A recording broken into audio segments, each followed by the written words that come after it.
Assalamualaikum warahmatullahi wabarakatuh. Perkenalkan, nama saya Marani.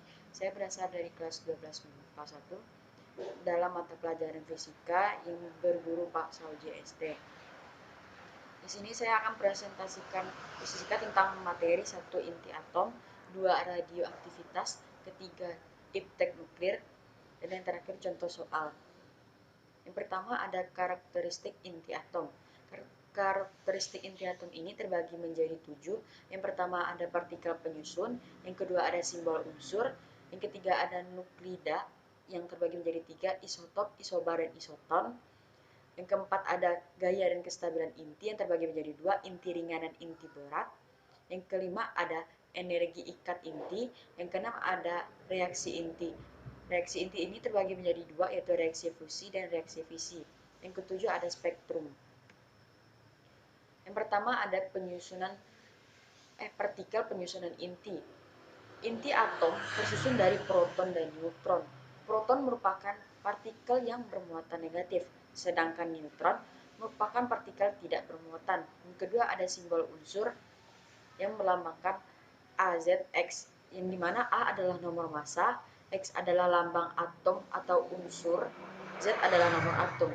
Z adalah nomor atom sama dengan jumlah proton atau jumlah elektron, sedangkan adalah jumlah proton yang ditambah dengan neutron. A sama dengan Z ditambah neutron, jumlah neutron sama dengan dari A sampai Z. Yang ketiga ada nuklida. Nuklida ini terbagi menjadi 3. Yang pertama ada isotop. Apakah isotop itu? Isotop adalah unsur-unsur yang memiliki nomor atom massa sama memiliki nomor atom sama tetapi memiliki nomor massa berbeda. Yang kedua ada isobar.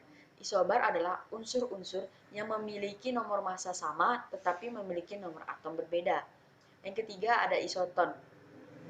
Isoton adalah unsur-unsur yang memiliki jumlah neutron dari A sampai Z sama tetapi memiliki nomor atom berbeda. Yang keempat ada gaya dan kestabilan inti. Gaya dan kestabilan inti tidak semuanya tergabung dari proton dan neutron yang membentuk inti atom stabil. Stabilitas inti atom ditentukan oleh perbandingan antara jumlah proton dan neutron yang terbagi menjadi 2 jenis inti. Yang pertama ada inti ringan dan inti berat.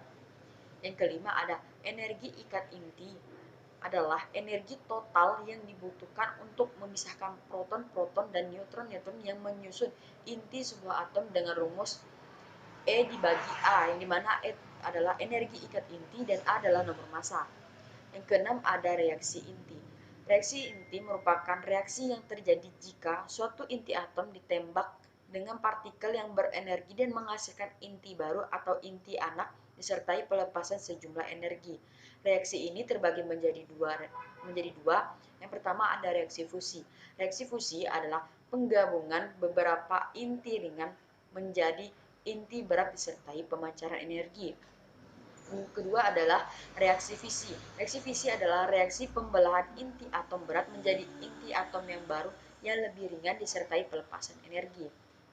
Yang ketujuh adalah spektrum atom hidrogen yang merupakan garis yang sangat khas. Terdapat 5 deret spektrum, yaitu yang pertama deret Lyman atau deret ultraungu atau ultraviolet.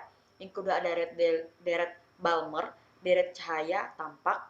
Yang ketiga adalah deret Paschen atau deret inframerah 1. Yang keempat ada deret broadscape, deret inframerah 2. Yang kelima adalah deret front, deret inframerah yang ketiga.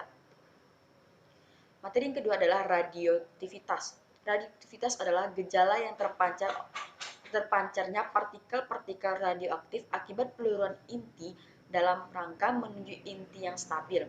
Inti-inti yang mengalami peluruan ini disebut inti radioaktif. Yang pertama ada sinar-sinar radioaktif yang terbagi menjadi 3. Yang pertama, radiasi alfa yang terbentuk dari suatu unsur radioaktif yang memancarkan partikel alfa dan membentuk unsur baru dalam proses yang disebut peluruan alfa. Yang kedua ada radiasi beta. Radiasi beta merupakan sebuah inti yang tidak stabil yang memiliki jumlah neutron lebih banyak daripada jumlah protonnya yang akan memancarkan partikel beta. Yang ketiga ada radiasi gamma.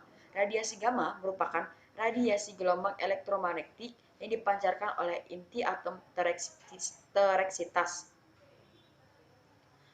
Materi yang kedua itu dua interaksi sinar radioaktif dengan bahan. Yang pertama terbagi menjadi dua, menjadi A. Serapan atau pelemahan. Yang kedua adalah ketebalan paru. Bisa dibaca di bukunya masing-masing. Materi yang ketiga, peluruhan radioaktif merupakan perubahan spontan dan satu nuklida induk menjadi satu nuklida anak yang mungkin bersifat radioaktif atau tidak dengan memancarkan satu atau lebih partikel atau foton, yang menjadi terbagi menjadi tiga. Yang pertama ada aktivitas radioaktif, yang kedua ada peluruhan inti, yang ketiga ada waktu paruh. Kita masuk ke materi ketiga, yaitu aplikasi iptek nuklir di bidang energi, yang terbagi menjadi dua. Yang pertama ada reaktor fusi dan reaktor fisi. Apa sih yang dimaksud dengan reaktor fusi?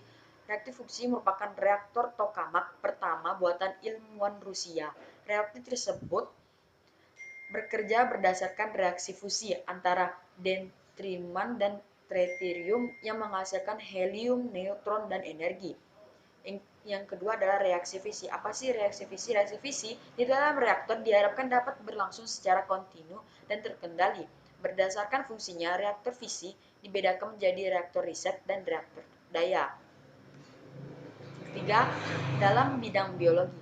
Dalam bidang biologi, radioisotop digunakan untuk mempelajari peran dalam sel hidup dan mekanisme fotosintesis.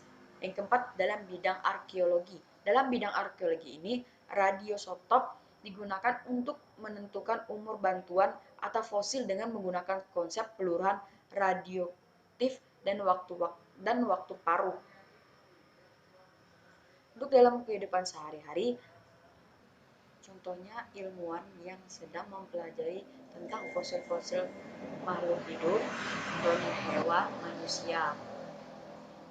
Di sini saya akan menjelaskan tentang dampak dan proteksi radiasi yang terbagi menjadi, yang pertama ada dampak paparan radiasi. Nah, di dampak paparan radiasi ini terbagi menjadi ada dua efek. Yang pertama ada efek deterministik yang merupakan efek yang dapat terjadi pada suatu organ atau jaringan tubuh tertentu yang menerima radiasi dengan dosis tinggi. Yang kedua ada efek stokastik yang merupakan efek akibat penerimaan radiasi dosis rendah di seluruh tubuh yang baru diterima oleh orang yang menerima dosis setelah selang waktu yang tertentu. Yang kedua adalah nilai batas dosis atau yang biasa disingkat dengan NBD. Nah, NBD ini adalah dosis terbesar yang diizinkan oleh Bapetan yang dapat diterima oleh pekerja radiasi dan anggota masyarakat dalam jangka waktu tertentu tanpa menimbulkan efek genetik dan somatik yang berarti akibat pemanfaatan dari tenaga nuklir. Yang ketiga adalah prinsip proteksi radiasi yang terbagi menjadi tiga. Yang pertama ada perisai, yang kedua ada jarak, yang ketiga ada waktu. Di sini saya akan memberikan rumus-rumus yang telah ada dan telah banyak digunakan di dalam buku pelajaran. Silahkan disimak dan saya akan memberikan dua contoh. Ini adalah salah satu contoh soal yang dimana kita akan menghitungnya. Dimana kita pertama yang kita ketahui adalah Z atau jumlah proton sama dengan 8 dan N jumlah neutronnya dari A sampai Z sama dengan 8. Kemudian massa protonnya itu 1,0078 SMA.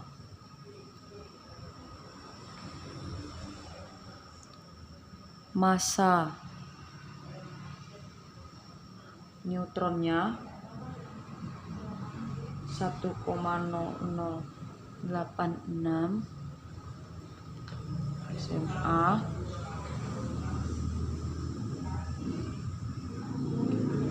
massa inti sama dengan 15,995 SMA. Kemudian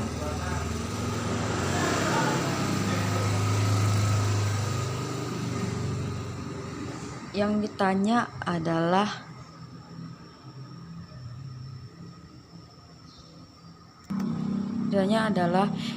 energi ikat rata-rata atau yang disingkat dengan EM. Kemudian kita hitung terlebih dahulu atau kita mencari defek massanya. Kemudian kita masukkan rumus, yaitu Z massa proton ditambah N massa neutron tutup kurung dikurang massa inti. Kemudian kita masukkan angkanya, 8 dikali 1,0078 kurung ditambah 8 dikali 1,0086 tutup kurung dikurang 15,995. Kemudian setelah dikali kita akan mendapatkan hasilnya, yaitu 8,0624 SMA ditambah 8,0688 SMA dikurang 15,995, yang kita akan mendapatkan hasilnya sama dengan 0,1362 SMA. Setelah kita mendapatkan defek massanya, kemudian kita akan mencari yaitu energi reaksi. Nah, kita masukin rumusnya. Energi reaksi sama dengan